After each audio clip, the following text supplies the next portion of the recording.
Yo, what's good? We back another live from Fayettenam Friday. It's literally storming outside, raining, thundering, my dog spazzing out. But we gonna get through another episode of live from Fayettenam. Excuse me.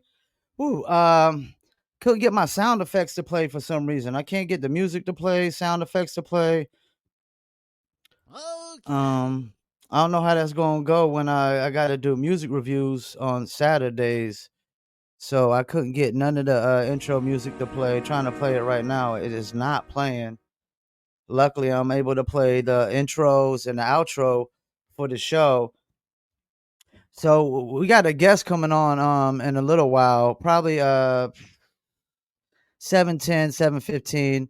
He hit me up, let me know he was on the beach and like 10 minutes away from his crib, and he's a Grammy award winning producer. Minnesota from the Money Boss Players will be coming on here soon. So until then, I guess I'm gonna move my topic up.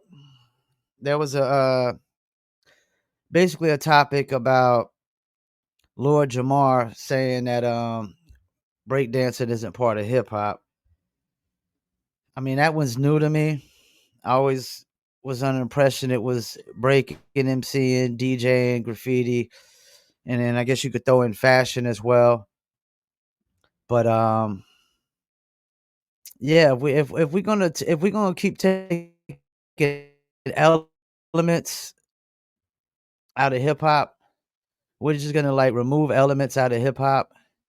Um, we gotta stop saying that this new generation ain't hip hop. Like if we just strip all the elements away from hip hop and say this ain't part of hip hop no more, and this ain't part of hip hop, because apparently the people are saying that a lot of these things were separate. Like graffiti was separate, and the breaking was separate, and MCing was separate, and they wasn't all like combined together originally or whatnot. That's one of the narratives I've heard. Well, that's the case. I mean, we can't sit there and pick and choose like what's hip hop, what's not hip hop nowadays.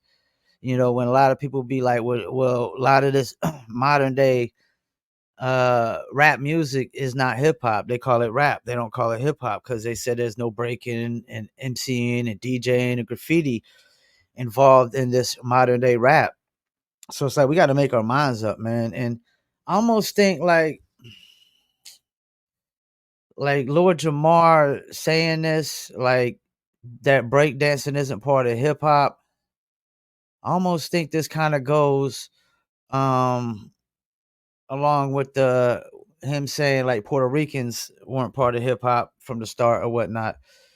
And even if they were or were not, both of these statements have been very divisive. They've caused uproars from people. They've caused division, especially in the Puerto Ricans in the hip hop community.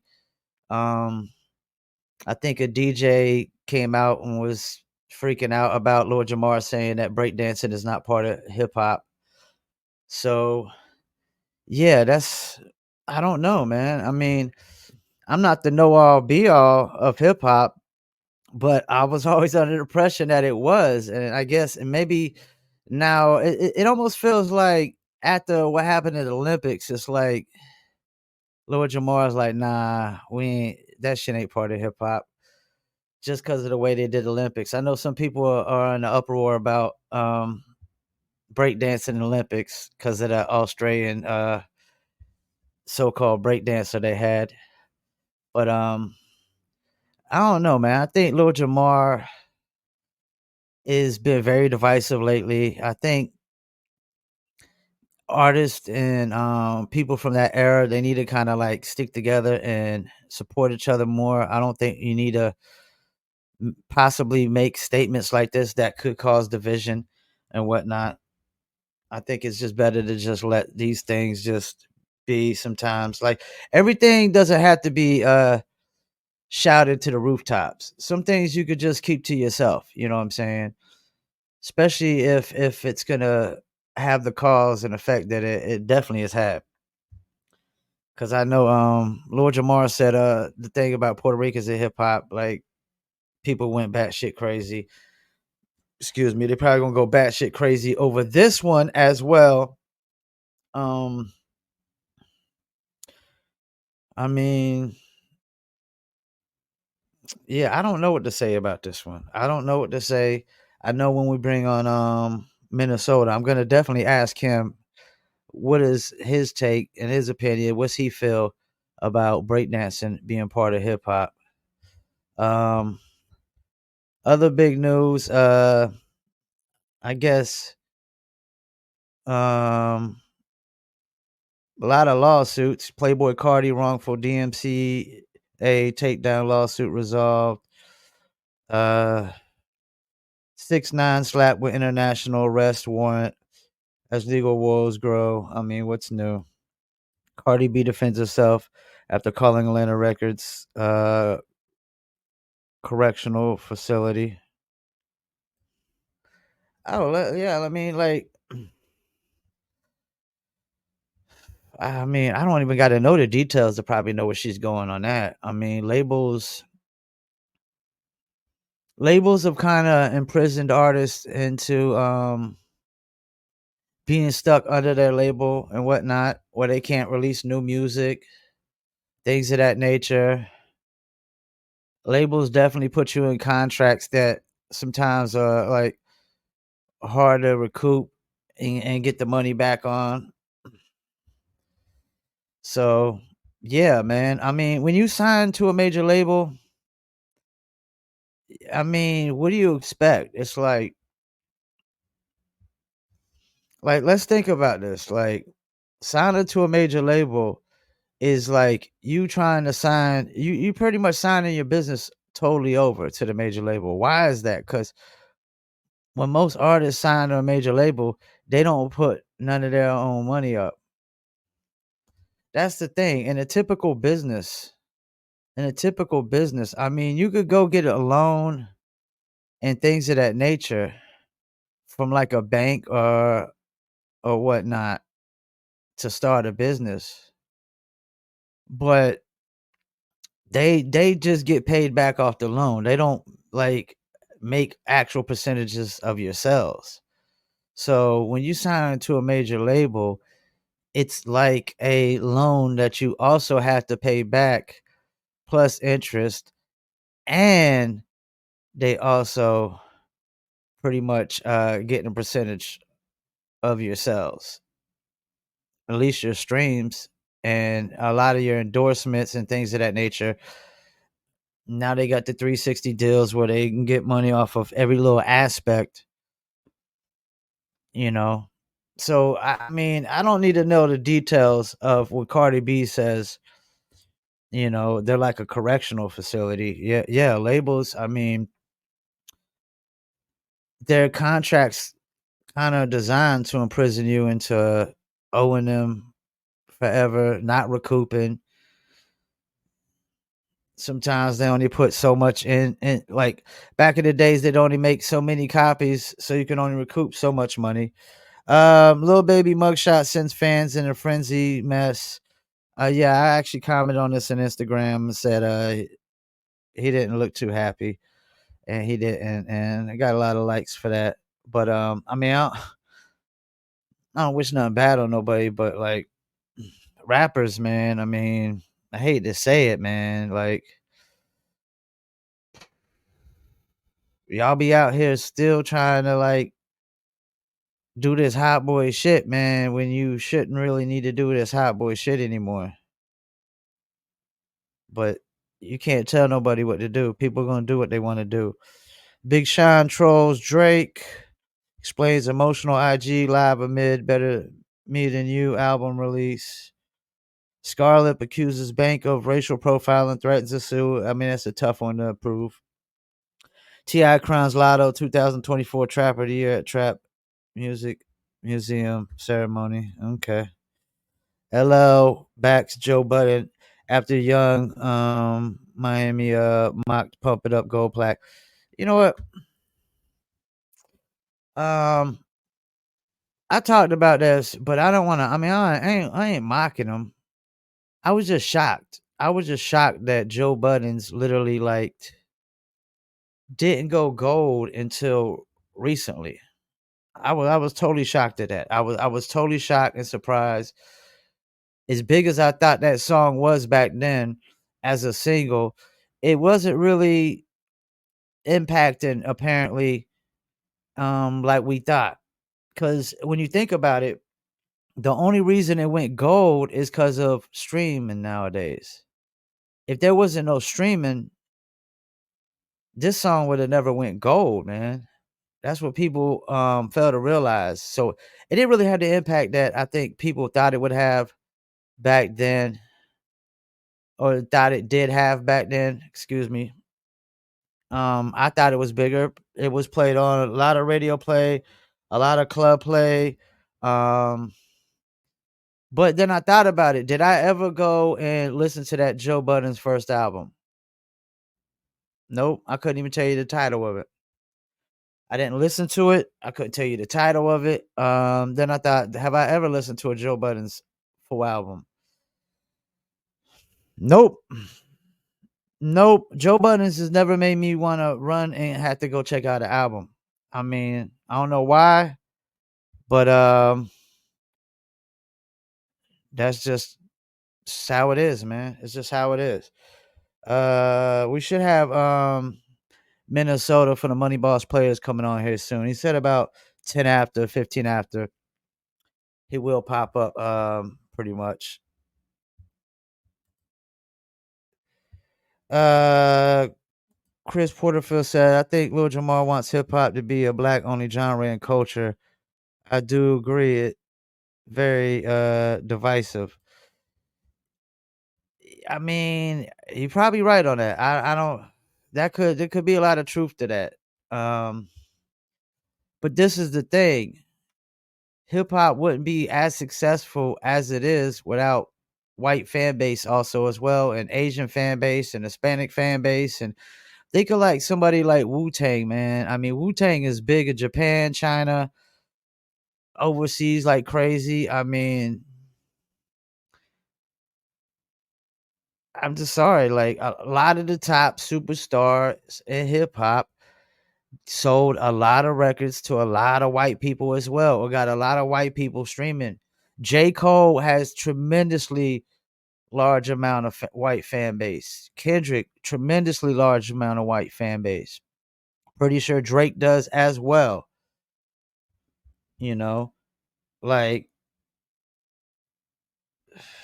I mean, I don't know what to say, man. I mean, appreciate you, Chris Porterfield, for tuning in. He said facts. I mean, that's just, yeah, the numbers don't lie, man. I mean, any artist that's successful in hip hop, the most successful artists in hip hop, like that, the guys at the very top, they got a lot of white fan base.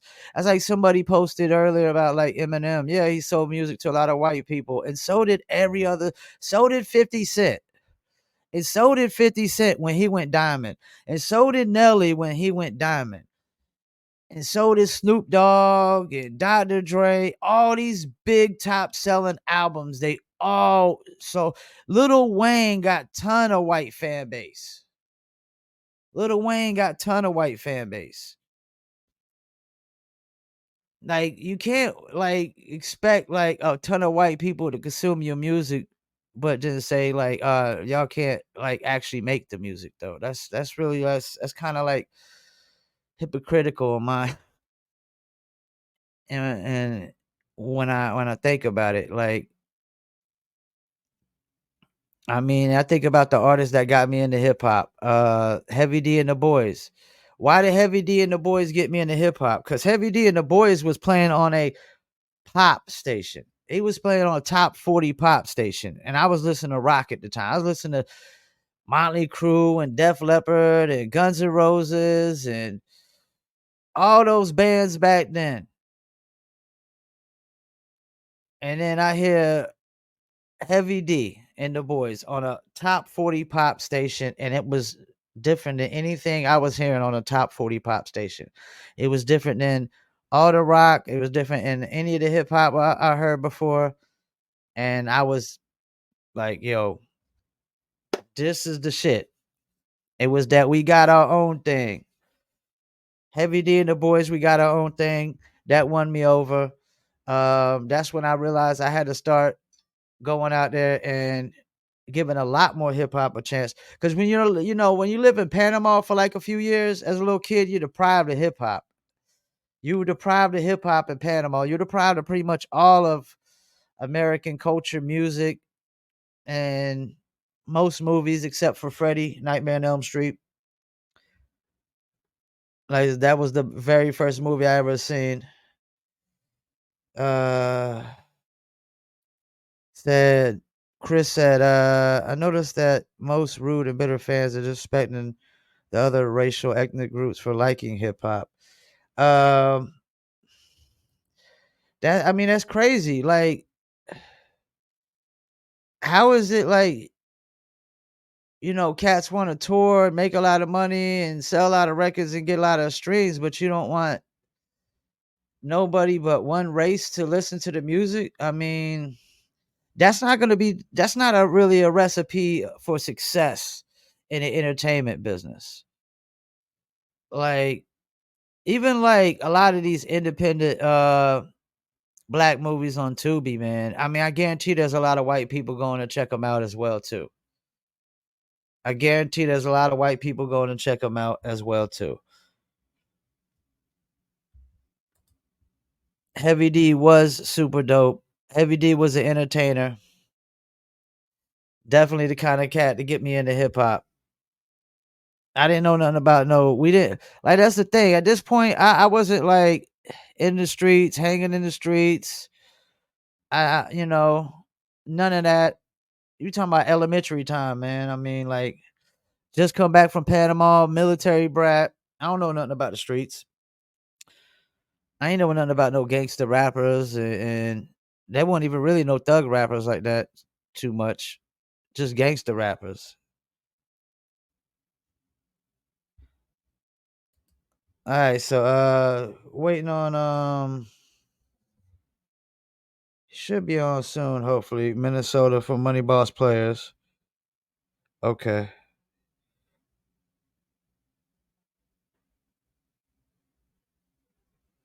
All right, so he texted me like 7 minutes ago and said 10 minutes. So we got about 3 more minutes.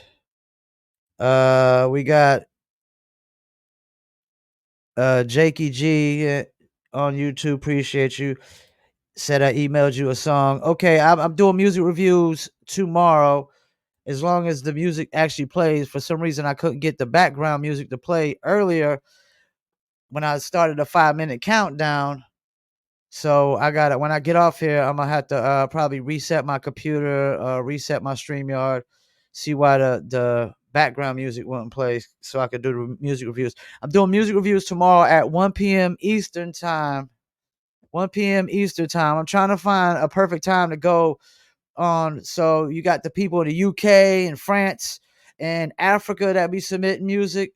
Like I want to go on a time where they can tune in where it's not too late because they're like 6 hours ahead of us and whatnot. So trying to find a good time where I can, I got people from overseas tuning in and people from the United States. Because like right now at 7 p.m. Eastern time, it's actually 7:18. I mean, it's like literally almost 1 in the morning over there. 1, 2 o'clock in the morning over there. So like, you know, it going doing music reviews is just too late. And I got about I'm probably got a 14, 15 songs tomorrow to review. Of course I got about 100 emails of death metal that I still got to go through. I'm almost thinking I got to do like a death metal maybe a death metal day where I review nothing but death metal for the whole day, just so I could get through the death metal emails. I got wormhole death metal records submitting like crazy. I mean, they just sending me like metal songs from Australia, Germany, Poland, and Norway, and some from the US. I mean, it's crazy. It's crazy, man. My inbox is just flooded with death metal music, heavy metal music, progressive metal music, all types of metal. Uh, Jakey G says mine's is trap rap. Hey, we're gonna have everything on there. We're gonna have trap rap. We're gonna have pop. We could have some country, some hip hop, R&B, some reggae, some EDM. I don't listen to none of the songs before I review them. I know we got Rex tomorrow. Rex. I hate to say it, Rex always gets yays, so y'all might as well count on Rex getting a yay. Y'all might as well count on Rex getting a yay. He ain't got nothing less than a yay since he been on the show. All right, well, you know what? While we're waiting on Minnesota real quick, we're gonna get to a quick commercial break and we'll be right back. Tropical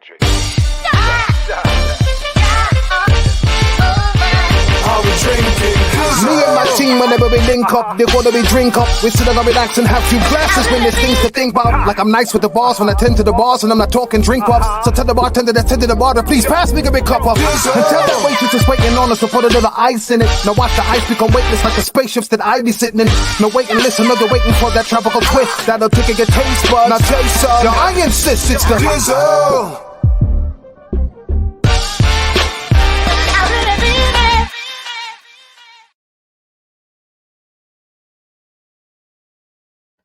Yeah, that's right. I really mean it. You could dizzle too. Dizzle is a premium luxury liqueur mixed with agave tequila, cognac, and orange liquor mango mix. So your dizzle on ice, and it's nice. Want to order your very own bottle or bottles? Go to dizzlebrand.com. We got the Dizzle brand bottles. I got to get another bottles. You see, mine is empty. We got the cans. We got 4 flavor cans as well. We got the red bottom, the sangria, mango rita, and Dizzle on the beach canned up, as you can see on this flyer. Go to follow us on Facebook and Instagram at the Dizzle brand, and you can see different locations all throughout California, Oklahoma, Kansas, Arkansas, and now available in Georgia. Yeah, if y'all in Georgia, go check your local stores and see if they got the Dizzle brand. And let me see. Let me check my email, man, while we're here. Says I got a couple email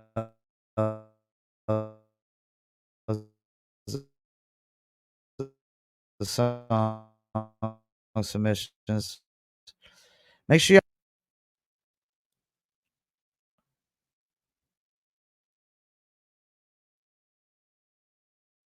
All right, so I got the Jakey G. Jakey G, man, you send it as a link. We don't review links. Please, like I said, let me reply to this. MP3s only. All right, so Jakey G, I just replied to your email, man. MP3s only, man. I do not review links. Do not review links. And I might in the future because I might be switching over to I might be switching from StreamYard, especially if StreamYard ain't playing my background music right. From StreamYard to like Restream or one of these other streaming platforms. Make sure y'all go get that Dizzle, dizzlebrand.com. Man, I just went out of focus. What's going on here?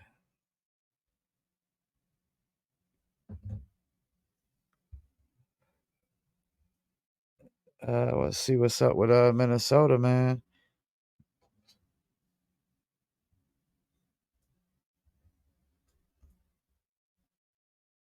Minnesota, where you at?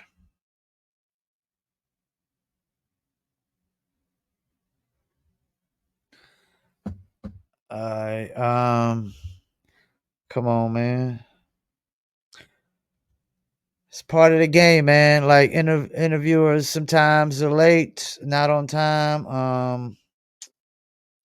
Sometimes things pop up where they got to reschedule and cancel.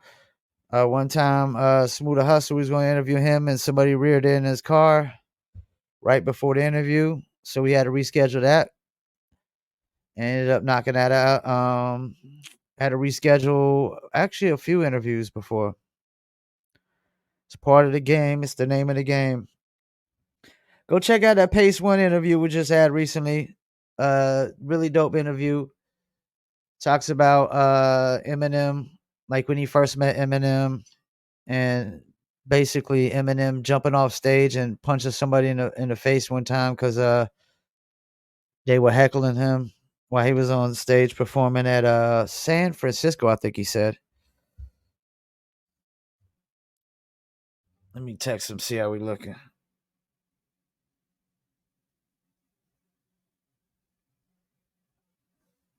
See how we looking. He did come on earlier before I went live and was pretty much at the beach. Said he had was like 10 or 15 minutes away from the crib and whatnot.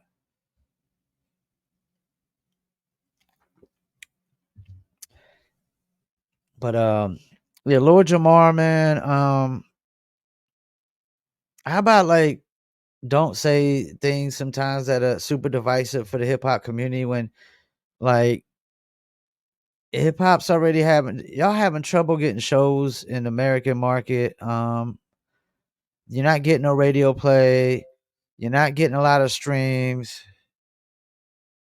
Um, like the only playlist that Spotify has for artists of the 80s and 90s is like playlist of songs from the 80s and 90s. They're not throwing none of these new records from these 80s and 90s hip hop artists on none of these big Spotify playlists at all. You're not gonna see like I'll be surprised if you see LL Cool J on the Rap Caviar playlist. If you do, it'd be. I mean, I think hell would probably froze over before that happens.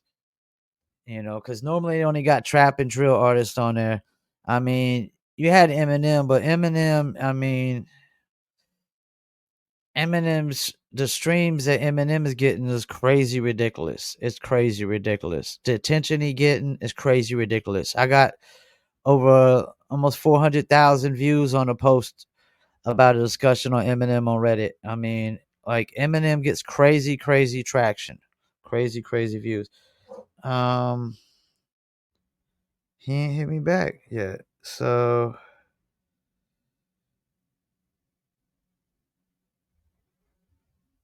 I wasn't prepared to talk for a whole hour. I had a bunch of questions lined up. Um, also go check out the Paul Pickett podcast. Y'all can do that as well. I just had a few interviews that I put out recently. I got the interview with Brandon Lambert. I got an interview with Chris Lights Out Lido. I got an interview with Keith Rockstar Richardson out of Rock Hill, South Carolina. And I just interviewed Jessica the Black Widow Borga, who might be my new favorite female bare knuckle fighter. And she's out of Florida. She's fighting under Team Swift, which Redneck Mandel is Swift MMA got Redneck Mandel and Brandon Allen and Jared Warren and Borga and Crystal Pittman. But go check that out. Paul Pickett podcast. Got a bunch of new clips. Got about 4 new interviews. Probably gonna have a bunch of new interviews coming up this week. Let's see. And Minnesota just text me, said he's coming on now.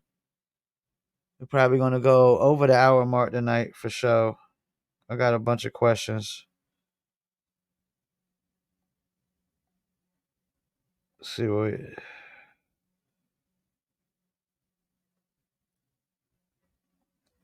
Just so y'all know, man, Minnesota is a Grammy award winning producer, 2-time nominee for the Grammys, platinum producer. I mean, he's produced for the likes of Biggie Smalls, Lil Kim, Junior Mafia, Mos Def, Sadat X, Big Pun, Ghostface Killer, Ja Rule and Lil Wayne, Trick Daddy, Birdman, Scarface, Naughty by Nature, Grand Puba, Lord Tariq, Peter Guns, MOP, Corrupt, 50 Cent, G Unit, and more. And let's bring them on now. Minnesota from the Money Boss Players. What's good, Yo, Money? what up?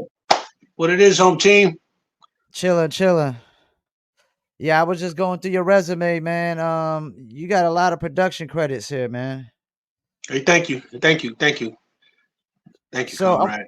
I want to start with some standards, like your name. What was the thought process behind the name? The thought process behind the name, it was a nickname from the streets when I was 16 or 17 years old. Something Okay, happened in the streets, and a guy had to differentiate between me and somebody else. And nicknames. My nickname came in gunfire, but I'm all right. I'm here to talk about it, so I guess I'm doing good. that's what's up. That's what's up. Um, so did you start out as a rapper or producer first? Producer. Okay. Wow.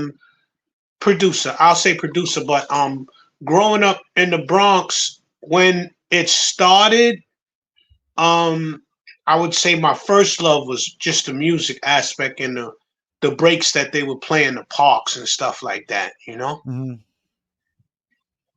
Now, Bronx, you grew up in Soundview, correct?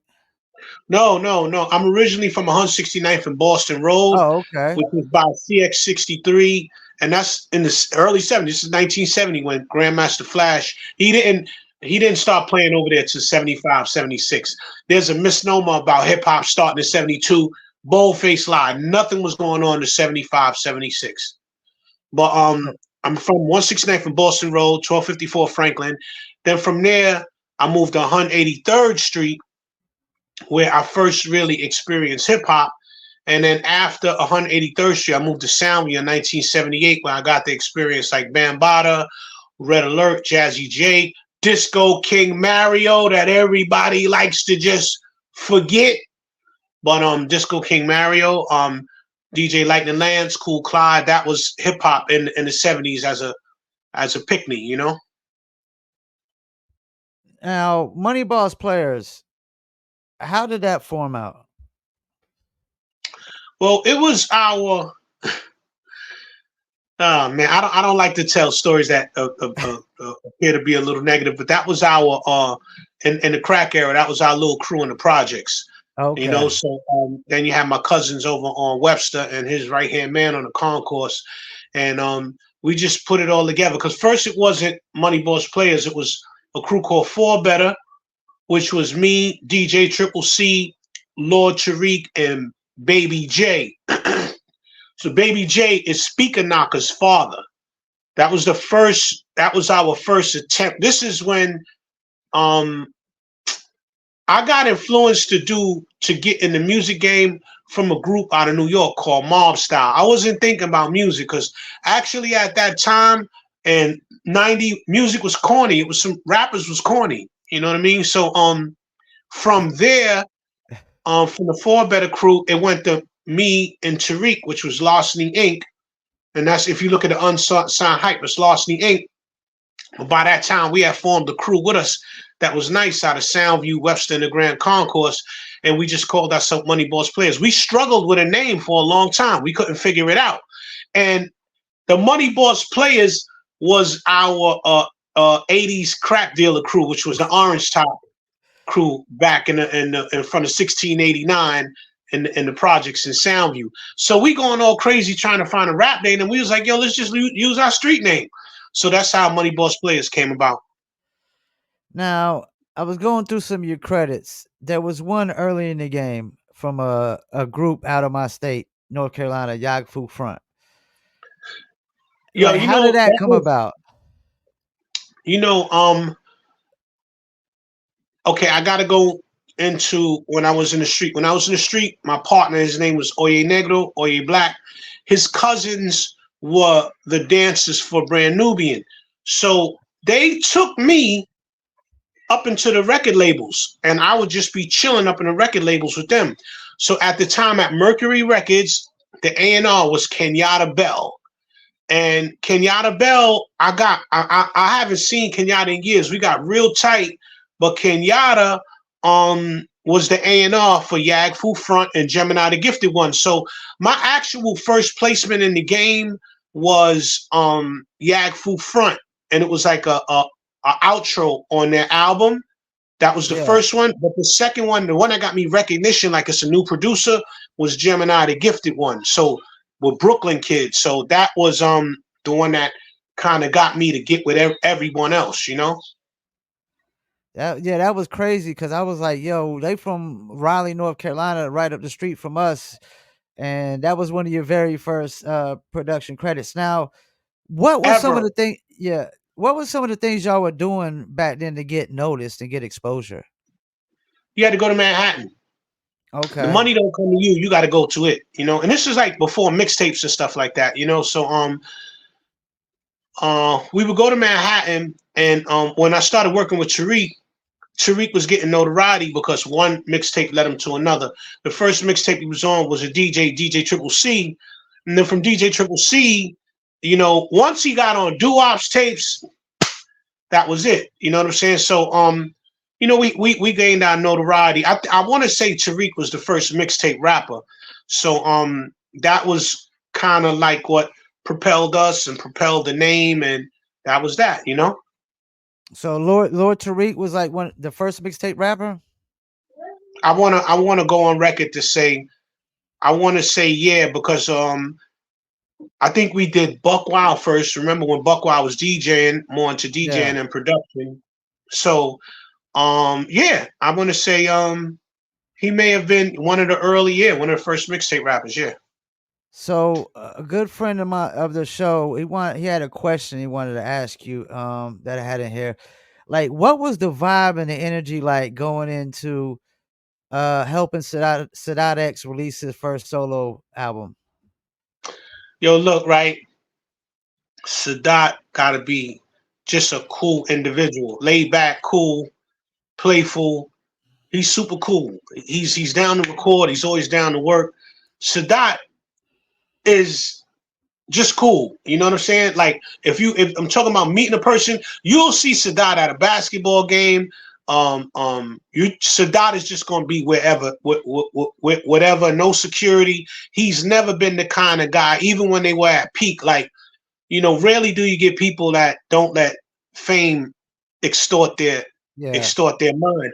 But Sadat is just one of us, you know. He's from New Rochelle, but he's originally from the Bronx, from Cortland Avenue. So maybe that's just, you know, Sadat is just regular dude, you know what I'm saying? So it was never no stardom shit with him, even when they was at peak, you know. Now, when you won the Grammy, I'm guessing that was for I'm Not a Player. No, I won the Grammy for actually I'm the first producer out the Bronx to get a Grammy, and then I think Diamond was next, but the Grammy was Okay. for Naughty by Nature for Poverty's Paradise, their Poverty's second Paradise. album. Okay. Okay. And you did two songs in that one, Yeah, right? yeah. Now, I gotta ask you to I'm Not a Player, man. Like, how did the opportunity come about? And did y'all think this song was gonna be as big as it was? Pun, you know, yo, man, I think about that situation, man, because Pun was one of my childhood friends. We grew up together playing tag, manhunt, all the rough shit that little boys do growing up in a rough neighborhood. We did all that shit, throwing rocks, breaking windows, run, just stupid shit. So Pun left the neighborhood, right? And I've told the story on so many. I'm on Southern Boulevard, so I hear somebody going, "Mark," call me by my government name, but they're making fun of how my grandmother used to call me out the window. Because when Yeah. she'd call me out the window, you can hear that shit for 2, 3 blocks away. So I'm looking like, yo, who's this? I'm like, who's this fat nigga with all this? He was on Southern Boulevard. And he had already gained the weight. So I'm like, yo, who's this fat nigga with all this jewelry on? And when I got up on him, it was Chris. So he was like, Mark, I'm a rapper. Oh, damn, what was his name? He has some whack name. So I'm like, oh, you're a rapper. So I mean, I'm cool. We cool. So I gave him my number. And next thing I know, he was Big Punisher. I'm trying to think of his name before Big Pun. It was some wild. I'll remember. I'll be having problems remembering stuff now. But yeah, he did it. That was my guy. Like That in my neighborhood where we grew up, Puerto Ricans and blacks, there was no separation. And actually, the Puerto Ricans that was from Soundview had like a je ne sais quoi with them. They wasn't like regular Guito Puerto Ricans. If you look at the pictures of Pun pre his rap career when he was Slim, he wasn't like, he was a fly Puerto Rican. You know what I'm saying? And the Yeah. nigga was a bona fide. He had all the respect in Soundview. It wasn't like he was a pussy or no shit like that. He was a, straight up dude, respectable man. Yeah, but did y'all think that record was gonna be as big as it was? He did, I didn't. That session, I wish we could have recorded it because, first of all, Pun could have been a stand-up comedian. The nigga was funny. And we just had a lot of fun in the session because he was like, yo, Mark, you doubt me, right? I'm like, yo, bro, you're not a player. You just fuck a lot. I could not. And I gotta go to this because I usually see the vision on a song, but I couldn't see the vision, and that shit took off. You know what I'm saying? So it's funny because Pun is just a funny nigga. We recorded it in Staten Island, the Mystic Studios.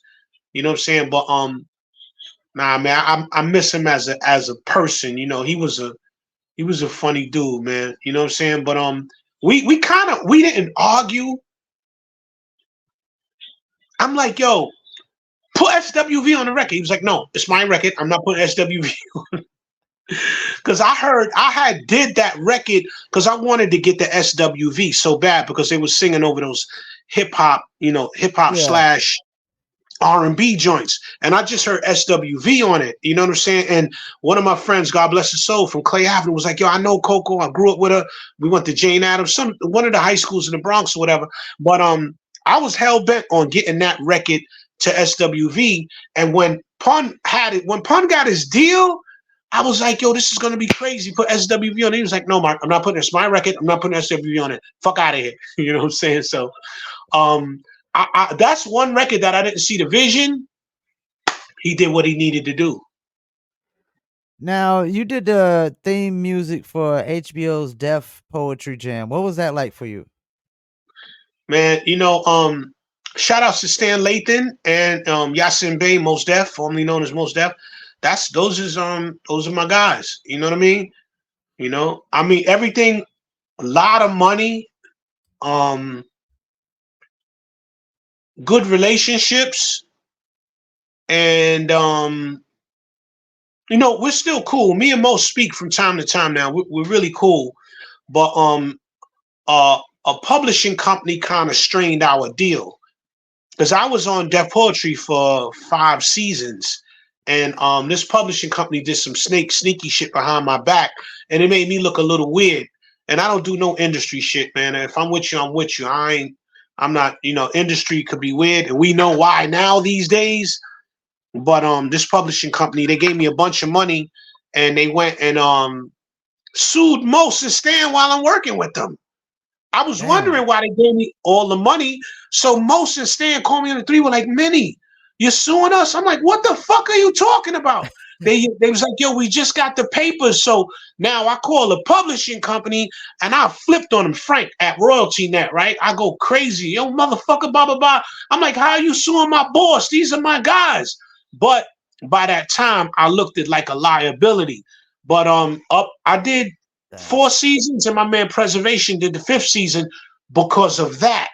And I should have sued Royalty Net because I was going to make about $120,000 for that season. Because every season I did Def Poetry, my money went up, it went up, it went up every season.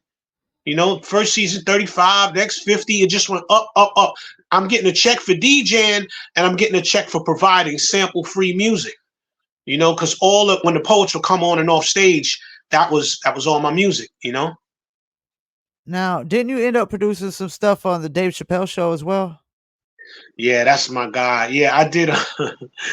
I did the one, "Turn My Headphones Up," and that was, believe it or not, that was the hardest beat I ever did because I bring my ASR. I'm sitting in there with Dave and them. They was like, "Minnie, we need something whack.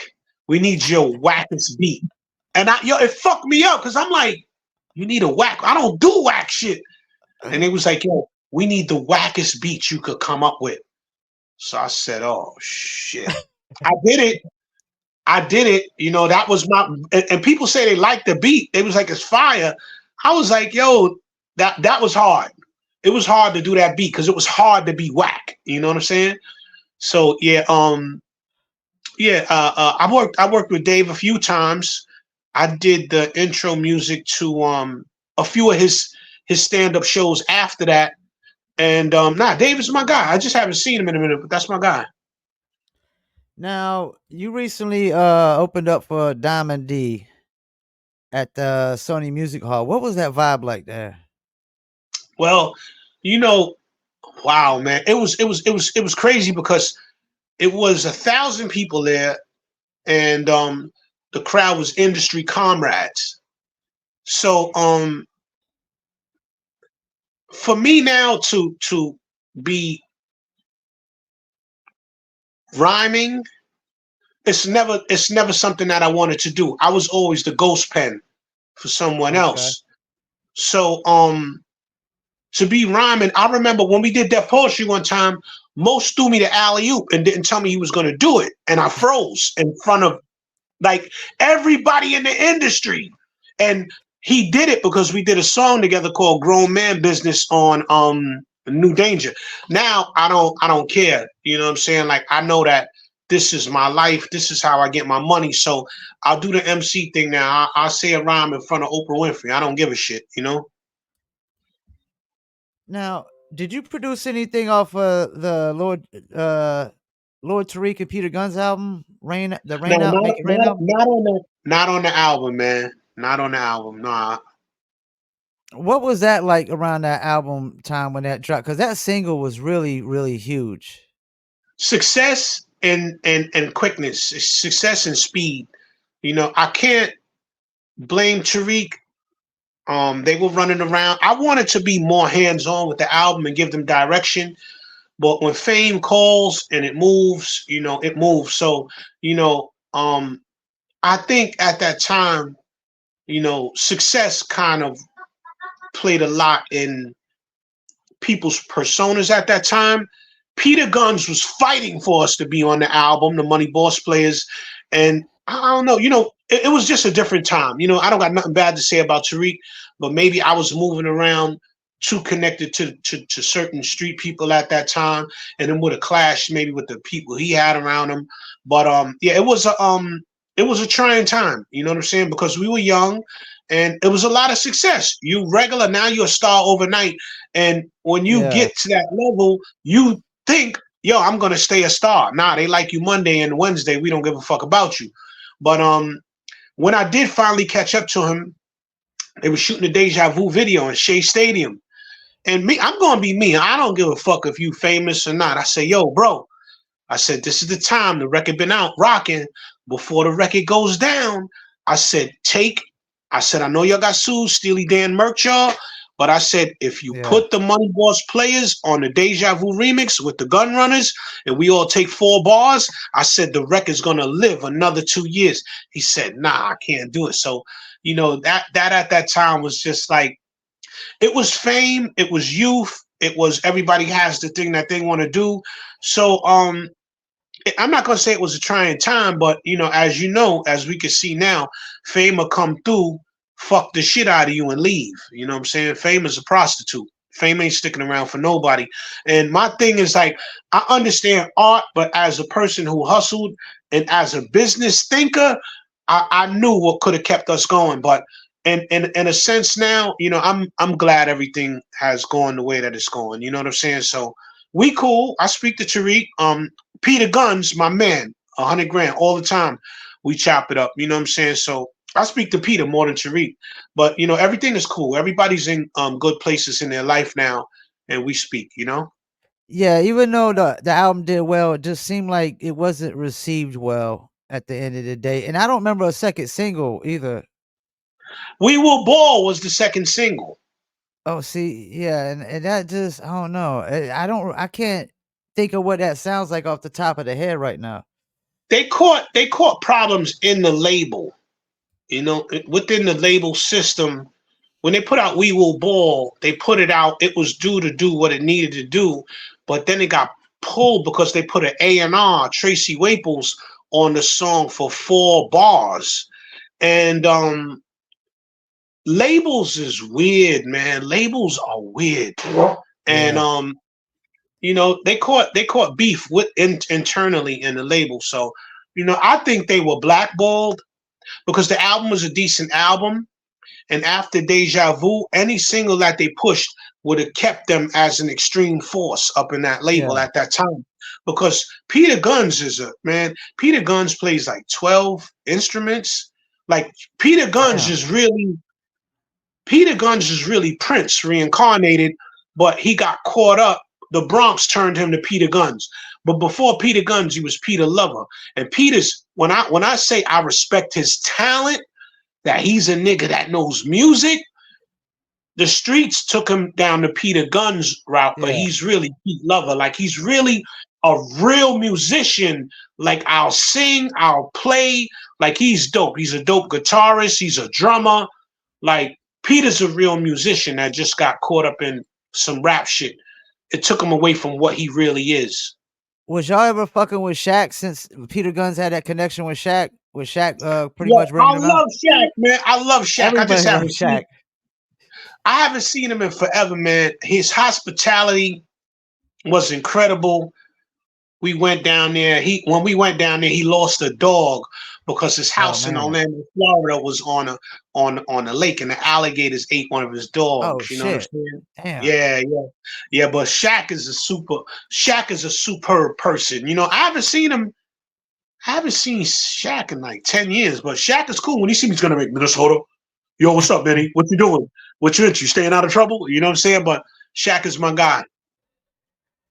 I want to ask you about Lord Jamar recently said breakdancing is not part of hip hop. What's your thoughts on that?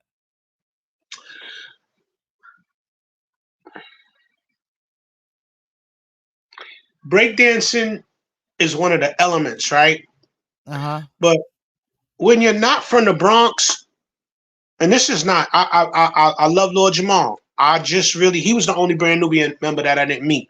Now, he's left out there defending us by himself because all of this never was our argument. Did the Italians do this? Did the Irish do this? Did the Russians do this? Did the Khazars do this? Did the Puerto Ricans do this? Did the Dominicans do this? The blacks, the Jamaicans? It's all bullshit. I think because corporations want to make a run on who started hip hop. So to answer your question, breakdancing is one of the elements. The black kids were doing it first. We got off the floor because we started getting fresh and wearing Pumas and Lee suits with writing on the back of it. And then the Puerto Ricans took it and never left it alone. And I can attest to coming out of the Bronx when I lived on 183rd Street. This is 1976. I'm a little fucking boy.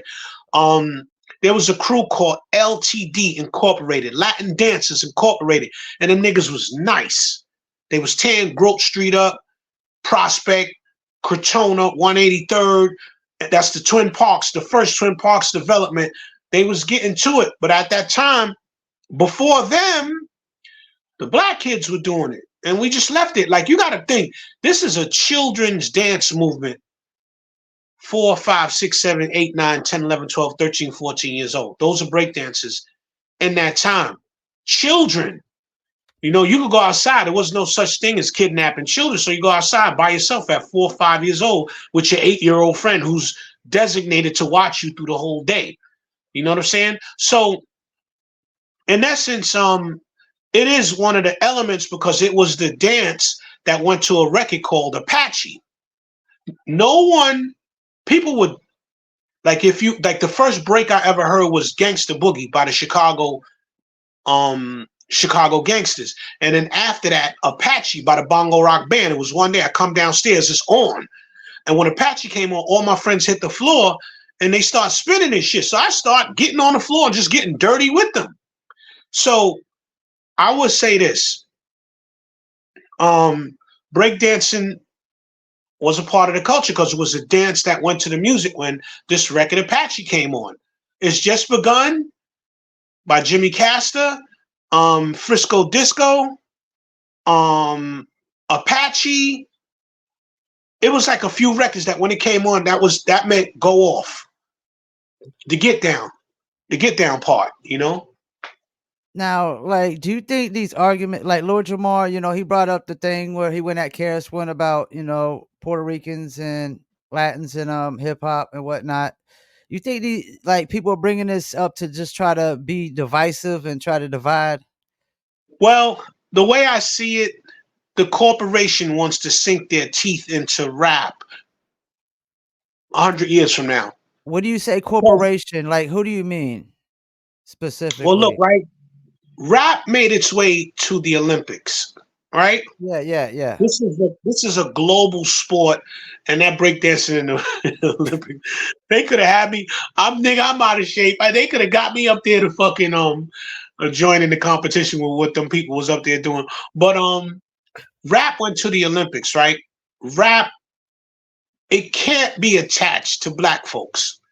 So now I know where the divisiveness is coming from, because Puerto Ricans is our brothers. Jamaicans is our brothers. When you come into places like Brooklyn, the Bronx, Queens, there's not too much of a cultural difference where blacks, Puerto Ricans, Jamaicans don't fuck with each other. That's not what's going on. So I was wondering where the divisiveness was coming from, because this is not our conversation. Now, all of a sudden, Puerto Ricans did this. In the beginning, it was foundational African Americans. We started everything. We threw it away. Y'all got on it early. Stop it. So, me being a person who was there as a child at the Jam on Farmers Boulevard, my family lived on Farmers. Queens was on our ass with the breaks and everything. I'm 5 years old. There's a jam up on Anderson or Henderson and Farmers, and they're playing Space Funk. They're playing it was the Future Sounds crew versus the Cypher Sounds crew. This is 1976. I'm a little boy. My uncle took me up there to the jam, and Queens was on it at the same time as us, right? But it's just divisiveness. This is not our conversation. So to Busta Rhymes and to Fat Joe, this is no disrespect, but Puerto Ricans started nothing. Y'all was there. Y'all got on the floor. Y'all was early. Jamaicans, African American culture was so prevalent, right? That if you were a Jamaican, you hid that shit. And every black crew had a fly Puerto Rican nigga that was down. That was the leader of the Puerto Ricans, the Puerto Rican nigga that ran with the blacks. You know what I'm saying? So it's a divisive conversation. Hip hop stems out of the death of a gang member named Black Benji, and that's why they had that meeting over in the Hoe Avenue Boys Club. I just don't like when niggas that's not from the Bronx think they fucking know. Get the fuck out of here. Yo, look, as long as my man Mr. Biggs from Soul Sonic Force is alive, Father Time, that's down with Money Boss, who's from Bronx River Projects, they will tell you, stop the cap. Interview Mr. Biggs from Soul Sonic. He's going to tell you who was what, because he's 8, 9 years older than me, and he'll tell you, stop. So everything was foundational African Americans, and then we don't care. It wasn't a separation. Like I said, every black crew had one fly Puerto Rican nigga down, and that nigga was the leader of the Puerto Ricans because he got in with the blacks. So that's what was going on. So all this separatist shit, keep your eye on this sucker shit that's going on, because boy, I'm from the Bronx, and I was there as a baby in the crib. My mother and my aunt, they smoked their chiba. We be in the parks. The jam is going on. I was there. Even though I was playing tag, I saw what was going on. And it was no DJ Hector Consuelo Gonzalez. It was none of that. It wasn't no nigga wasn't cutting up Ruben Blades in the park. Nigga wasn't cutting up El Gran Combo. Niggas was cutting up Captain Sky, Frisco Disco, a bongo band, Apache, the Mexican. All of this stuff. Now, I will say this. Early on, Puerto Ricans was ballroom dancing because they was doing the hustle.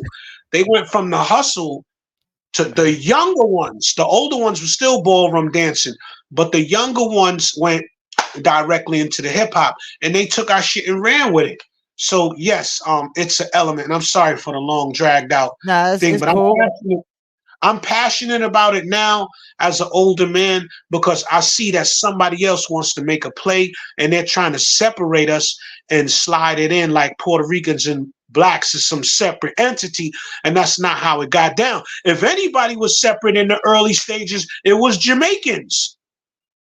Niggas wasn't fucking with us like that. Now That makes sense. If Bambaataa is Jamaican, which I think he is, then we could say, yes, hip hop had its start off with a Jamaican who made it his business to act African American. Because African Americans would, and I don't like the word African Americans, but I'm saying that for the short, right? But, foundational, indigenous, aboriginal, African American, Moors or whatever, we started everything. We start everything and then we give it away, or we throw it in the garbage and somebody picks it out the garbage and then they go do what they need to do with it. But from what I saw growing up in 3 sections of the Bronx, and my aunt lived in River Park Towers, and they wasn't jamming over there in 75, it's a bold-faced lie because she lived in River Park Towers when it was someplace to live. Come on, it wasn't no Pita Tosh, DJ, rockers, none of that. It was foundational African Americans.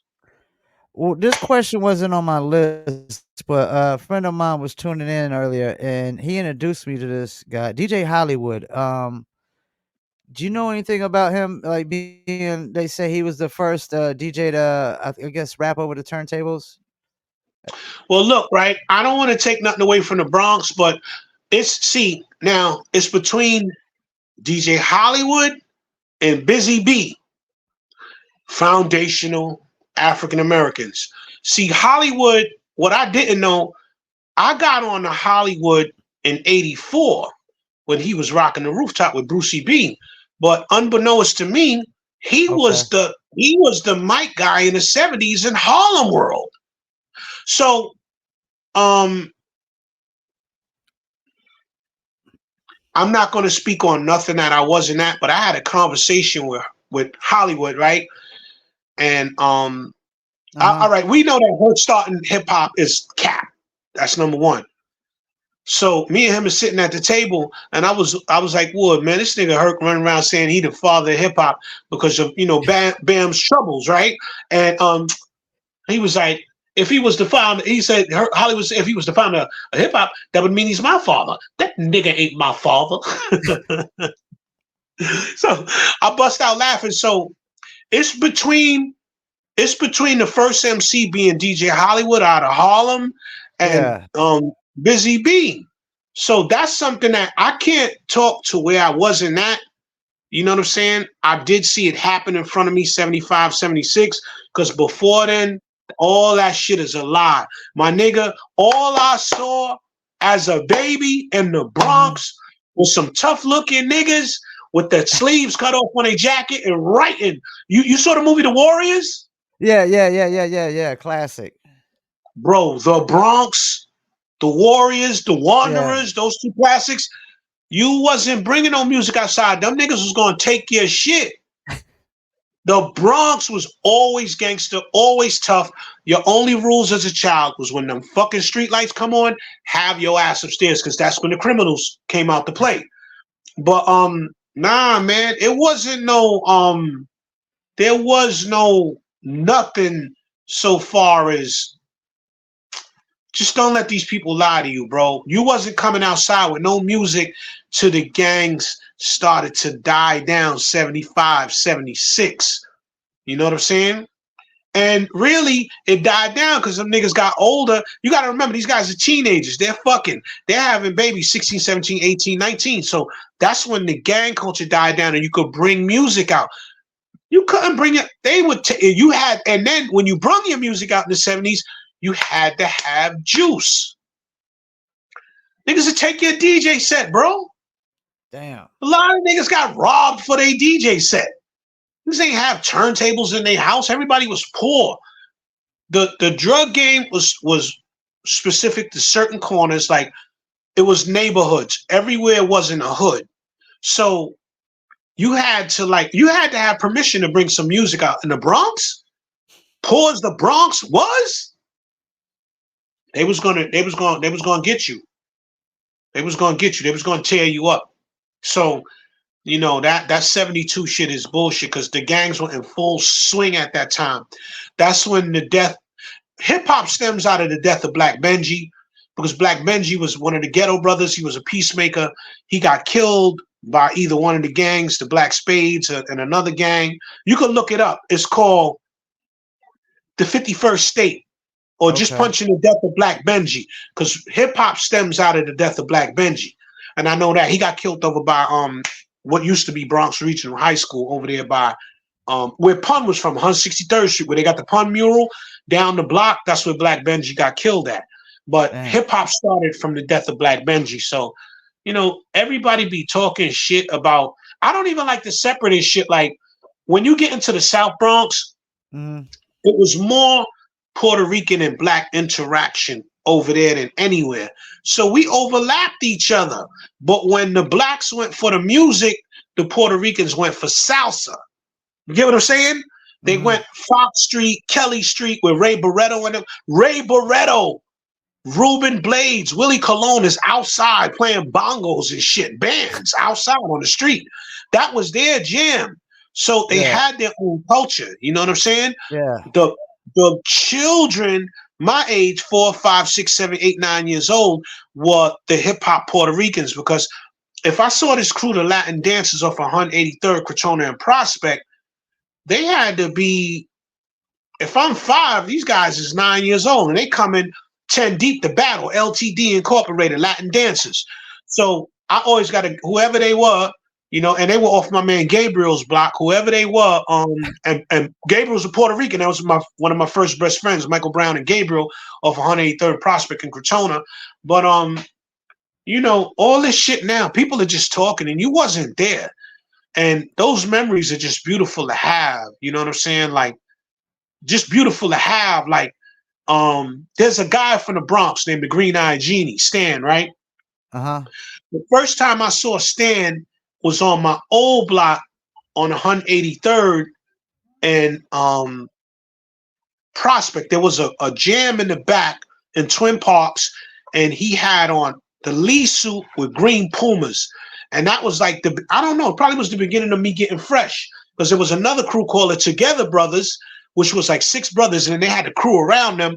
So it was like 15 of them, and they all wore these jackets like Together Brothers, but not like a gang. They were fly. You know what I'm saying? They was Pumas, British Walkers. So, I hate when people that's not from the Bronx start talking about this shit, because niggas don't know what the fuck they be talking about, man. You know what I'm saying? So, and it wasn't even a jam. It was just like, the music is outside. It started being called the jam. They throwing a jam. And then the media came in with the terminology hip hop. That's what, I guess, because when they heard hip hop, and that was 1978 when Rapper's Delight came out. So you saying the media pretty much named the genre? Yeah, that's not nothing we called it. That's bullshit. Yeah. But back to Hollywood, you got to speak to Hollywood and Busy B to find out. I know that they're the first 2 MCs. I think Busy B was Mario's MC, and I don't know who Hollywood was with, but Hollywood was already in the clubs. He was in Harlem World. Harlem World was, you would hear about Harlem World as a child. Yeah. And it was really like the hustlers hung out in, you might have been side by side with millionaires in Harlem World. Harlem World was a place. Now, you got any new projects coming up? Yo, look, I did some stuff with De La Soul. It's finally coming out on AO3. I think it's AEO3 or AO3. And unfortunately, I thought Dave had got to lay his lyrics on it before he passed away. Oh, man. But I spoke to Macy on them. They said that he didn't, but it's coming out on AO3. And I did something on Pharoah Munch's new album that's getting ready to drop. And besides that, I'm working on Sidewalk Executive and just independent projects, because See, my goal now is to run around with guys like Diamond D, run around Okay. because Diamond is getting ready to tour the earth. Yeah, So I'm gonna yeah. run around and tour the earth and pick up. You know what I'm saying? Run around and get the money with Diamond. And I'm working on something with NBC. I don't wanna. I don't want to. That's Okay. all. That was even too much to say because until everything is signed and you know. So Well, Diamond D, I mean, he got at least 2 more dime pieces coming after that because he said he split up a whole album into 3. yeah, I So he rhymed. I rhymed on the new one. I'm on the new one rhyming. I think It Imma have get- to go back and listen to the whole thing. I was checking it out. He got man, Diamond D just like he got massive features on there. It didn't come out yet. It didn't Oh, it come ain't out came yet. out? But yeah, I Oh, blacked okay. out on there. Yeah, I blacked out on there. You know what I'm saying? And my voice is a little different now from I went through I had a brain aneurysm, survived that, Oh, thanks to the sorry to source, hear that, thanks to man. the universe. Hey man, look, I'm here. Don't be sorry, nigga. I can wiggle my Yeah. fingers every morning, every I don't like the word morning. Every sun round, when the sun come around, I wiggle my toes and I wiggle my fingers, and I'm just appreciative to be here because life is fragile, is delicate, and none of us we appreciate what you got going on, appreciate what you got because life is fragile. And I knew that already. I've been through things, but this is the thing that I don't fuck with nothing negative, man. Like, now I may have engaged in certain negative things in a previous time in my life, but man, Mhm. I don't. If they over there and them kind of people is over there, you're not gonna find Minnesota there. Like, I'm straight on the 8. Like, I get it. Like, my son said, Dad, make it home, and that's all it's about for me. Go do the work, make it home. I've been doing a lot of DJ sets all over. I'm doing the big vegan fest up in upstate New York. I don't have it in front of me. I've been DJing, me and my partner Steve Brock. Shout out to Steve Brock, and then we got a DJ team. So you hire one DJ for the price of one, and you get 4 sometimes. So it's called Oh, Them. okay. You know what I'm saying? Tracks, heat, energy, and music. So it's producers and DJs together. It's DJ Ock, DJ Copo, Steve Brock, the legendary Steve Brock, who was the DJ in the Roxy for 15, 20 years during the times when everything was going on. And it's me and Steve, we run around and we picking up, man. We doing what we got to do, you know? Well, that's what's up. Before And we let Go and ahead. we specialize in that soul and the horn type music. So, we could play anything, but we like that crowd. We play for the eclectic crowd. So a lot of DJ gigs. We got 7 projects now on the streaming sites. I want to shout out my man GT, who has a deal.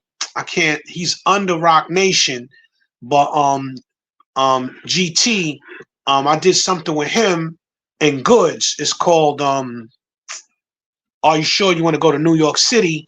I just did that with him. And oh my God. I'm on a joint with him where it's not a diss track, but we're talking about Vlad, the guy that does these podcasts. So Yeah, it's not yeah. a diss track. So Yeah, it's he got called the Vlad. beef going on with Marlon Wayans right now. Who? Vlad. Oh, look, right. Here's my thing. Why are you not reporting on white culture? Trap Law, Ross, all these guys. Like, your culture is boring.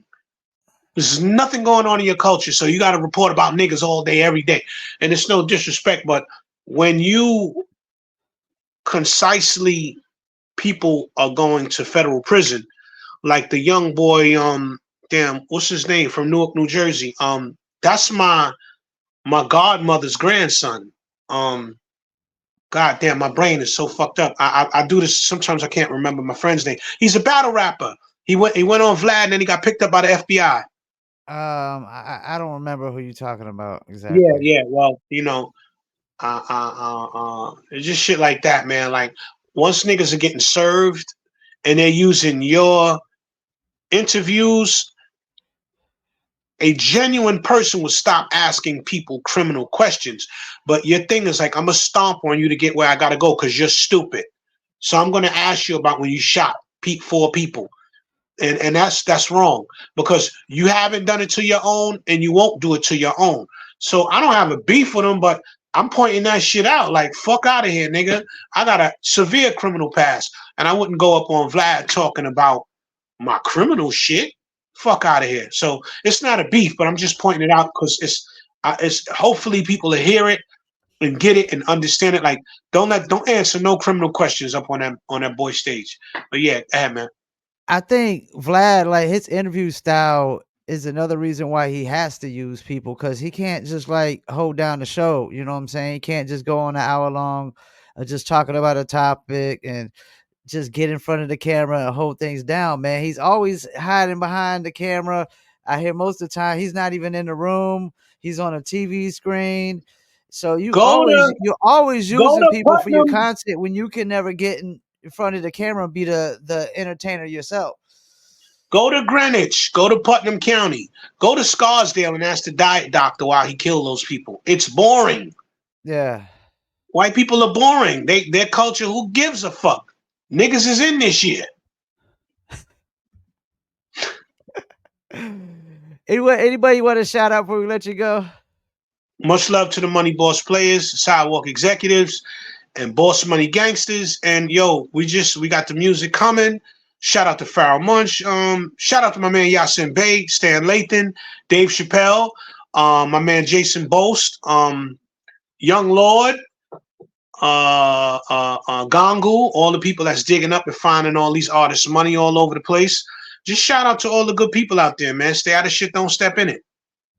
That's what's up. We appreciate you taking your time out, man, to do this interview, man. As soon as I get off here, I'm gonna start clipping up some clips, man. All right, let's do it. All right, man, and I'll definitely hit you up. Stay in touch, man. You know. Let's get it. Let's All get it. right. All right. Enjoy All right. the rest Peace. of your night, man. All right. You too. All right. Peace. Well, there you have it.